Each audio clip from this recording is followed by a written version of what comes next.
Ukraine will get Patriot air defense systems from the United States of America. There is something huge fermenting in the Balkans. People are on the streets. People are crashing with Russian peacekeepers in the Mount Karabak region. My name is Artur Rehi and I'll be bringing you all of these news today. If you like what I do, if you like my videos, subscribe to the channel and become a Patreon. Let's go. The Biden administration is finalizing the steps to send the Patriot air defense missile system to Ukraine. It could be officially announced as soon as this week. It is not clear how many missile launchers will be sent, but a typical Patriot battery includes a radar set that detects and tracks targets, computers, power generating equipment, an engagement control station, and up to 8 launchers, each holding 4 ready-to-fire missiles. Once the plans are finalized, the Patriot systems are expected to ship quickly in the coming few days, and Ukrainians will be trained to use them in the US Army base in Germany. Forgive me for this pronunciation. Grafenwerk.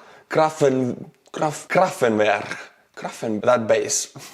Unlike smaller air defense systems, Patriot missile batteries need much larger crews, requiring dozens of personnel to properly operate them. The training to use Patriot air defense systems usually takes months. Considering the regular Russian missile attacks against the Ukrainian infrastructure, USA will speed up the training as much as possible. Patriot air defense system is considered to be one of the best long-range air defense systems. It can also defend against most Russian fighter jets. And since it is a long-range air defense system, it can shoot down Russian aircraft and ballistic missiles far from their targets. Patriot is not the only very capable air defense system given to Ukraine. The SAMP-T air defense system, made by the joint operation of France and Italy, will be also given to Ukraine. A battery holds 4 launchers, each with 8 Aster missiles which fly up to 4.5 Mach. Paris and Rome accepted Ukraine's request for these air defense systems after the regular attacks from Russia against Ukrainian civilian infrastructure. Italy will supply their defense system. In this video, for the very first time, we can see Ukrainians using the German M113 infantry fighting vehicle. It is called Beobachtung Spanzer. My god, the German pronunciation. And right now it is recovering a BMP-1. This specific German vehicle is designed for directing artillery fire. It is equipped with a laser rangefinder, navigation and various optical systems. Cool beans. There is a chance you have seen this video already, but I want to go through it with you guys. This is a landing Russian Su25 Jet. It has suffered a malfunction connected to its landing gear, which doesn't open. Simply put, the wheels don't come out of the bottom, but it's coming down very smoothly. Again, we can only assume that the malfunction connected to the landing gear is due to the lack of maintenance. Any military tech, it doesn't matter which country produces it, America, Germany, Russia, South Korea,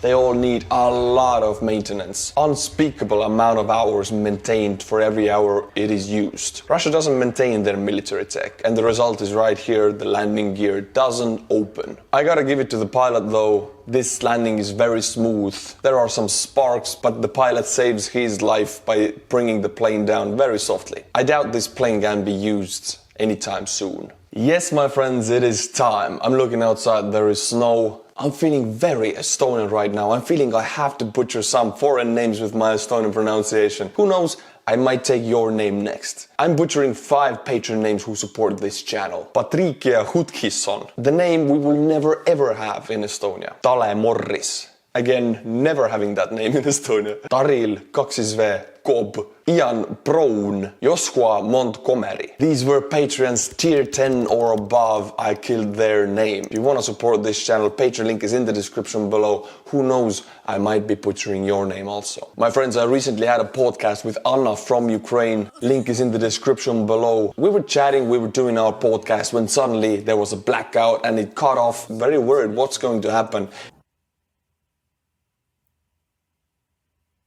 And she's gone.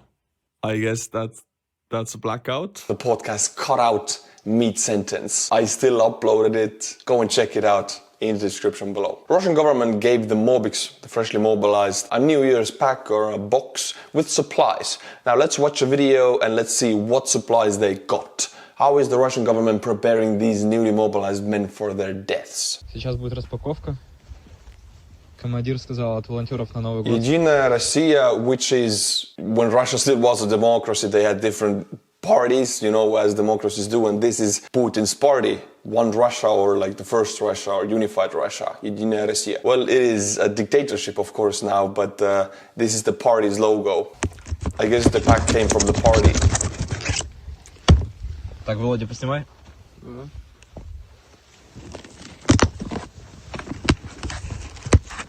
What do they have? Alright, I can already see the Сигареты для парней. cigarette. They have cigarettes. The ruling party wants you to have something to relieve your stress with, which I can actually agree with. I know Americans gave their men in the Second World War, you know, those who were fighting in Europe, I think 1 or 2 packs of Philip Morris daily. Correct me if I'm wrong on this. Бритвы. To be able, and you saw these are these one-time use shaving, how do you, razors. They will only have one blade, so you know your face is gonna bleed like hell. Especially I have a thick beard, I had really trouble shaving in the army, because, oh my god, that was the worst. And shaving with these, I've used them, you're gonna tear your skin from your face with these. Пакет перевязочный медицинский. Вообще отлично. Medicine packets, that is definitely useful Так, actually. это у нас типа жгут. Skut. Skut, or in Estonia and in Russia, in English, it's a tourniquet. This is, of course, useful also. Надо разобраться, но все равно получше, чем Эсмарк, sir. он уже заебал. Another Второй skut. жгут. Тут у нас еда. Посмотрим. Okay, now we're getting to the good, juicy parts. This is food. This is dry food. How do you call it? All of these bags are filled with buckwheat, oats, and pasta. And these are trash bags.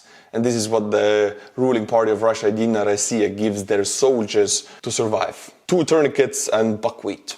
Смотрим. Рис, Rice, right? овсянка. Oats, I think. Ого, еще макароны, вообще And отлично. pasta. Macaron, pasta, yeah. Так, And some winter camo, of course. а это у нас белье.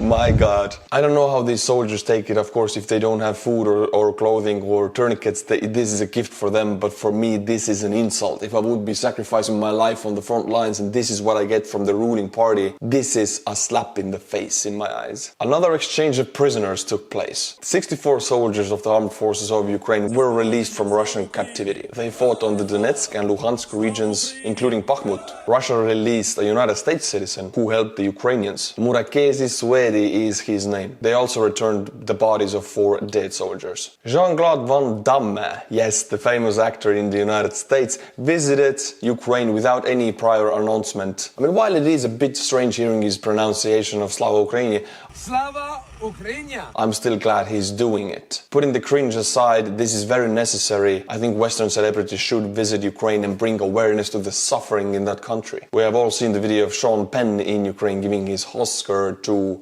Zelensky. I am all for these kind of acts. Today we have a propaganda clip because the Russians wanted this to be a propaganda clip, but it turned out the other way. They interviewed a man who returned home from Ukrainian captivity to talk about the horrors of the Ukrainian captivity. The man goes on air live only to say that he was treated well. He was fed 3 times a day, his rights were read to him, the Geneva Convention was followed. This is definitely something the Russian propagandists did not anticipate. Долго не раздумывал, отправиться в зону СВО или нет. Ушел по контракту. Их подразделение в первые же дни попало под обстрел противника. Получив ранение и превозмогая боль, Михаил несколько часов нес на себе товарища, постоянно теряющего сознание. Затем их схватили украинские военные. Сегодня мы встретились с Михаилом, который вернулся домой, мужественно пройдя через ужасы плена. Просто сделали предложение, что вот можно сходить по контракту, там до Нового года 4 месяца. Вот. У меня просто остался там кусочек до пенсии добить. Я вот только из-за этого, в принципе, пошел. Так. So this guy was going on a pension in Russia. I don't know what's the year, but this guy is in the pension year in Russia. And he decided to go as a volunteer to fight in Ukraine just before his pension starts. Ну и все, думаю, схожу. Ничего страшного. Нас отправили резко в эту область Харьковскую. Пошло наступление, то есть пошли войска, то есть с той стороны. Вот. Там регулярные войска ихние. А здесь, то есть мы тыловики. Но не военные, то есть там военных-то, честно говоря, по пальцам пересчитать, то есть кто. Все просто вот так разбежались, то есть кто куда. Everyone just ran off and that's it. No one from the military, no cohesion, no discipline, no education in the matter and no equipment. No morale to fight. И все. Расскажите о ранении, как вы получили ранение? Нас приехал танк забирать. Вот. Сели на танк, то есть там человек 15-20, то есть там. Ну и все, то есть прилетает снаряд от миномета прямо вот под ноги. И вот нога, лицо там, ну сейчас зажило уже, то есть как бы это. У многих была истерика, что начинали бегать, просто там стрелять в воздух. Вот. Он не знает, то есть, что делать, куда, то есть, вот. Начали выходить уже, тут только начало светать, и они тут вот с кустов прямо раз в голову, то есть, а тут уже никуда не денешься. So the Ukrainians jump out of the bushes and swarm them immediately, put a gun to their head. Props to the effectiveness of the Ukrainians. This is a very stylish entry to the battlefield, jump out of the bush, boom. Не били, ничего, то есть нормальное отношение было. Когда уже в Харькове, в СИЗО, то есть понятно, когда разрезали, то есть все, ты видишь, и они говорят, вы находитесь, то есть там-то, вот Харьковское СИЗО, то есть изолятора, как бы это, вы военнопленные официально сейчас. Все, тогда уже как бы ты просто выдохнул, то есть и все, что. Ну уже в тюрьме, то есть тебя уже здесь точно не убьют. А там уже поехали с Харькова в Киев поехали. С Киева повезли уже вот под Львов. So I guess the propagandists are waiting for him to say when the beating starts, when the torture starts. He has no reason to lie, and he's telling that it was a huge relief to him to know that he's not going to be killed and he's a POW. And so far, we haven't heard anything negative about the Ukrainians. Лагерь. Вот. И там уже сидели. А там уже на обмен, то есть там была конечная точка, то есть откуда меняют. Ну, многих держали в СИЗО, потому что там лагерь-то сам по себе, он как бы небольшой. Он там рассчитан на 300 человек, вот, всего лишь. То есть у вас там было 300 человек? Не, у нас меньше было, там 150, наверное, вот так вот. Там получается... So the camp wasn't even overcrowded. That is the issue with POW camps usually, and that's where the human rights violations come in, because there's so many POWs. But their camp was only half filled. They all had room. We cooked our own food, but compared to the detention center, obviously we were fed very well. This is a very rare sentence coming from a POW, whichever war we're talking about. Food is the first thing that goes out of the window. Как бы сами себе готовили, но там по сравнению вот с этими изоляторами, понятно, то есть тут кормили вообще, 3 раза. 3 times per day. В 6 подъем, в 10 отбой, то есть если кто-то там что-то, режим нарушает, какие-то, проступки там совершаются, постоянно приседания там или отжимания, вот это было, то есть такое. Ну и выучили гимн их наизусть. То есть про Бандеру песню наизусть выучили. They were forced to learn the Ukrainian anthem by heart, which is not such a horrible thing because it's a very beautiful tune. So I don't imagine this doing any damage to anyone. Самое, что понравилось, это София Ротару. Вот песню выучили. Червоную руту эту. Honestly, seems like this dude actually enjoyed his time over there. Look, he has this little smile when he remembers back to the times about the Ukrainian singer and everything. He obviously was treated well. You cannot hide this on his face. He's not thinking about a painful experience right now. He's thinking about a very normal time in the Ukrainian POW camp. Репортеры, то есть там, иностранцы в основном. Наших тут там, не было там. Англичане там были, австралийцы, канадцы были. То еще там.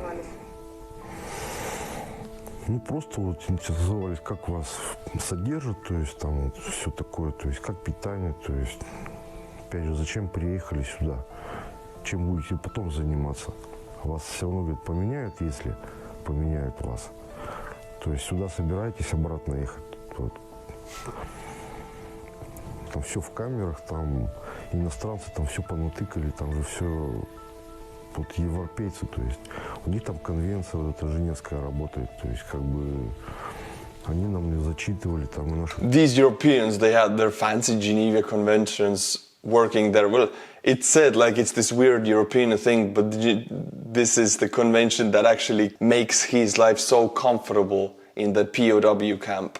Права там и все вот это вот полностью. И приезжали, говорю, у них даже все это отслеживается в режиме онлайн. Они смотрят. I think the most important thing here is not what the man said, but how he was saying this. If you're talking about people who have gone through war or POW camps, you can see in their faces, in their eyes, the reality they have been through, and you can immediately tell if it's a painful one.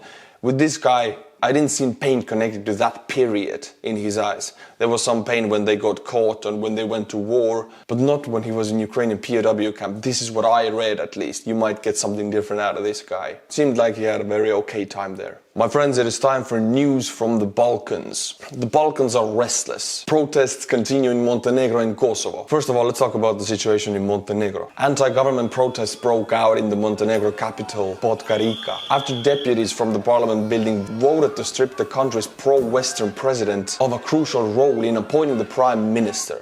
Basically, it was a step taken to the anti-Western direction. People did not like that. They came onto the street to protest it. Clashes are with the police. What about the situation in Kosovo? A few months ago, the Kosovan authorities decided to ban the use of car plates issued in Serbia. Yeah, we're going into that conflict. Pro-Serbian protests broke out in the country, but the situation stabilized. But a few days ago, on December 10th, a Serbian, Dejan Bandic, was detained in Kosovo. New pro-Serbian protests broke out. They barricaded up the building where the Serbian was detained. Now we jump to Mount Karabak region between Armenia and Azerbaijan, and they have been fighting over this region for decades. There are right now, and have been in the past years, Russian peacekeepers present. Russia was supposed to be the guarantee of peace in the area, but they have completely failed in this task, and Azerbaijan and Armenia have fought it off again. So now the locals are very fed up with the Russian peacekeepers, and they are chanting for them to go home. They're not afraid of the guns, they're not afraid of their military look. These are civilians who are pushing the peacekeepers away from their country. They don't want them there. If you like what I do, if you like the videos, then please subscribe to that channel and also become a patron of the channel. I might be butchering your name. Check out my podcast, links in the description below, and until my next video, Slava Ukraini.